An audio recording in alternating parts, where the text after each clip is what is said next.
Okay, GWA students, I've got another art video for you. So let's get started. I'm going to share my screen and present. All right, so today's project is called Sharing is Caring Art Project, and we're also going to go over the principles of design. So the supplies that are needed for this project are a piece of paper, a pencil, and then any coloring materials you want to use, crayons, markers, colored pencils, whatever you got. Okay, so let's get to it. So last art video, I went over the 7 elements of art, which are basically the building blocks of art. You have to use one or all of these in order to create a piece of art, which include line, shape, form, space, texture, value, and color. Today, we're going to go over the 9 principles of design. So you use those building blocks or those elements of art, and then use these principles of design to turn it into artwork or a piece of art. So the first one is pattern. So pattern is very important design concept, which refers to the visual arrangement of elements with a repetitive form. So you take any of those elements, line, shape, color, any of them or all of them, and repeat them over and over to create a pattern. So that's pattern. The next one is balance. So balance is concerned with the visual distribution or weight of the elements in an artwork. You want your artwork to be balanced. You don't want to have all of your pictures or all of your subjects in one corner. You want to have it spread and balanced across your canvas or your piece of paper. And then number 3 is emphasis. So emphasis is a way of using elements to stress a certain area in artwork. So emphasis is just another way to describe a focal point of your artwork. So it's the biggest or the busiest or the main thing that you're wanting the viewer to look at, and everything else is a little more simplistic.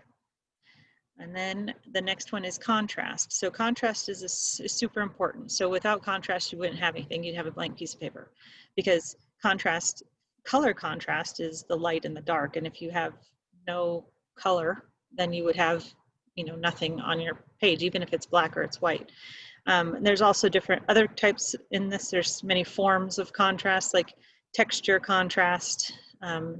That's having something super rough or furry or something on top of something smooth, or shape contrast, where you would be using a rectangle and a circle to show contrast.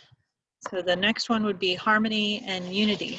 So harmony and unity so harmony is a bit vague compared to some of the other principles. Generally speaking, it refers to how well all the elements work together. And unity, it refers to some kind of connection between all the elements in an work of art. So like harmony, it's a bit of a vague term, which is difficult to objectively analyze art in that way. It's kind of a feeling.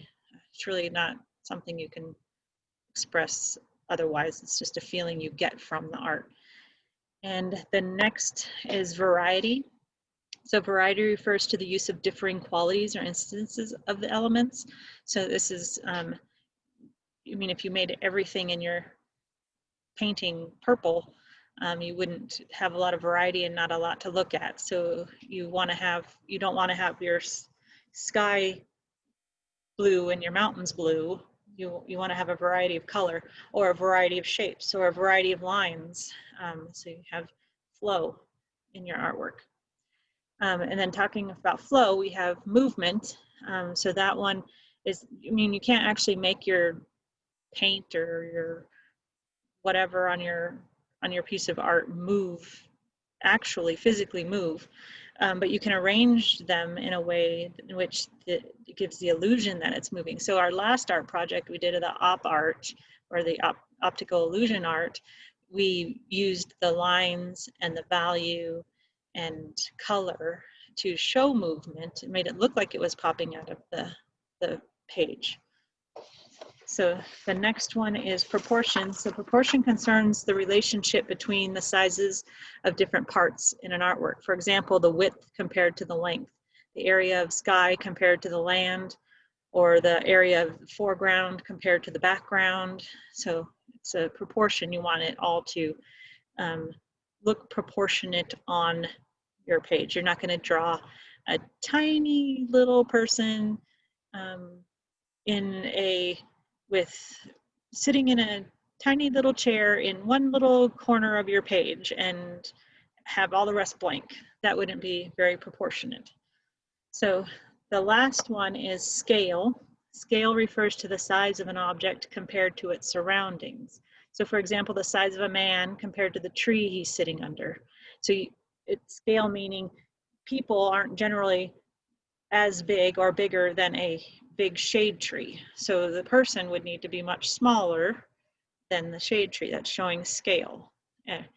So you don't, or if you wouldn't want the mountain to be smaller than the cloud. So you want it to show scale in comparison to the other things and the different things in your artwork. You want to compare compared to each other, they're showing scale. Like I said, a person would not be as tall as a 3-story building, say. So that would be scale. So our project today is Sharing is Caring Art Project. We're actually going to be focusing on the design element, or the design principle proportion, and the element of art of shape. So we're going to get to it. So remember, you can pause the video at any time to catch up with each step, and come back to it once you finish each step. So the first thing we need to do is our preparation. So we're going to take our piece of paper, and the key to this project is getting the proportion correct by folding the paper, because we want all of our projects to fit together. So because this is kind of a collaborative project, this is something that is, I don't know if you guys seen the viral videos where it shows people catching and then throwing a football to the next person in the next video, and it's like almost like that person threw it to the next person in the next, or a soccer ball, kicking a soccer ball, or handing something to someone else, and even though they're not in the same place, they're just making the same motions as if they're grabbing and giving something, or catching and throwing, or receiving and kicking something to the next person. It's kind of that, this is kind of that same thing. So I really hope to be able to have you guys give me your finished project so I can try to string them together in a Google Slides, so that it will look kind of like one of those videos. So at any rate, we want it all to kind of fit together, so our proportion needs to be correct. So we're going to start with folding our paper so that we kind of get our folds will give us our 6 little sections that we need. So you're going to start with the paper horizontally.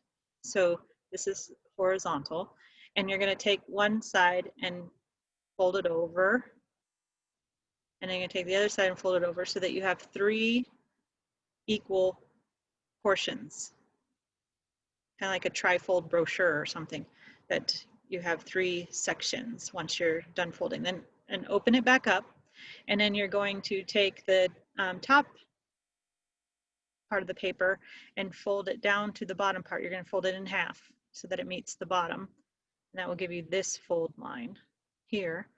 And then you open it back up, and when you open it back up, you should have, with the folds, 6 different sections. And these sections are going to help us figure out where we need to put our different parts of the drawing. Okay, so now we're going to move on to step 1. So step 1, so you're going to begin with your paper that's already been folded, and you have all your 6 sections. You don't draw those lines in, you just have folded them in so that you won't see them when we're done. It's giving us our areas that we need. So along the center fold on the left side, you're going to draw a simple thumb and a simple finger. So obviously our thumbs are shorter than our fingers, so our thumb needs to be a little shorter than the finger, but we don't want it to extend all the way to this fold. We want to come about halfway, maybe a little over halfway. Okay? So again, you can pause the video at any time. We're going to move on to step 2. In the top center section, you're going to draw a large U shape for the head. So a real large U that takes up almost the entire section. Okay.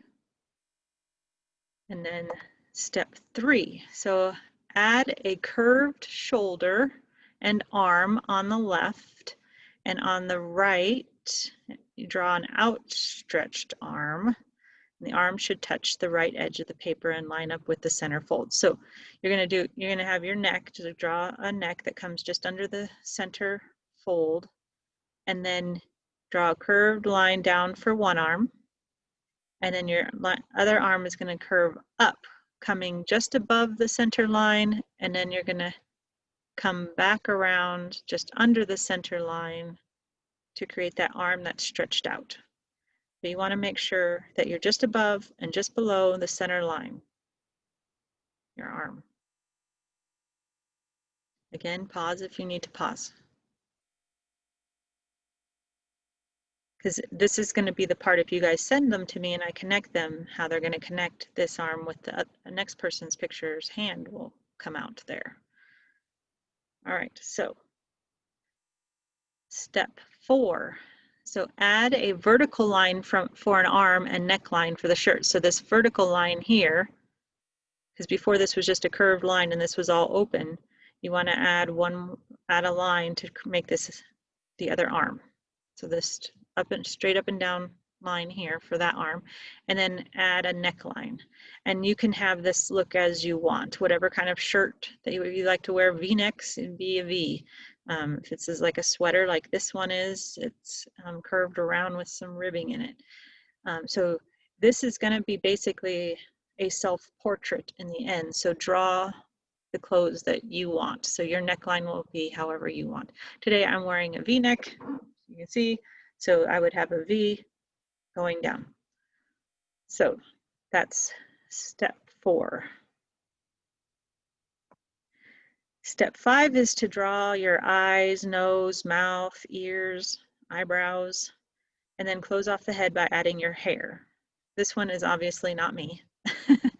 So, but this gives you an idea. So my hair would be longer. I'd have it come down, and my part would be on the side. But however your hair is, you kind of draw in your hair. So you kind of close off the U and add your hair and your eyes and your nose and all those things. Kind of look in the mirror and you can kind of see, how are my eyebrows? In this case, his eyebrows go straight across. Mine kind of go up and over a little bit. So if you look in a mirror, you can kind of get an idea of what you look like. So step 6 is you are going to draw something that you'd like to share or you wish someone would share with you in the palm of the hand that you drew at the beginning. So in this case, he has flowers, or it can be a kitty cat, or it can be a taco. It can be a hamburger, it can be anything that you want it to be. You draw that resting in the hand here on the left. Again, pause the video to take your time. And then the final step is to just add detail and color. So add any more details you want to your shirt, what you want in the background. In this case, there's a line to show the difference between the floor and the wall. Add a picture on the wall, but added the color and color to the object. So this is your time to be creative. You can add whatever detail and color that you want. And then that's pretty much it. That's the project itself. And again, it is something would be cool if I could string them together and how they match up with each other. If you could send them to me. And the email here on this slide is lmeyer@edkey.org. That's for Lane Meyer, so lmeyer@edkey.org. And again, the principal design that we used today was proportion, and the element of art that we used was shape.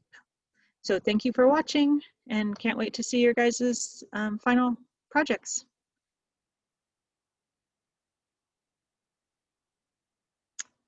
All right, so.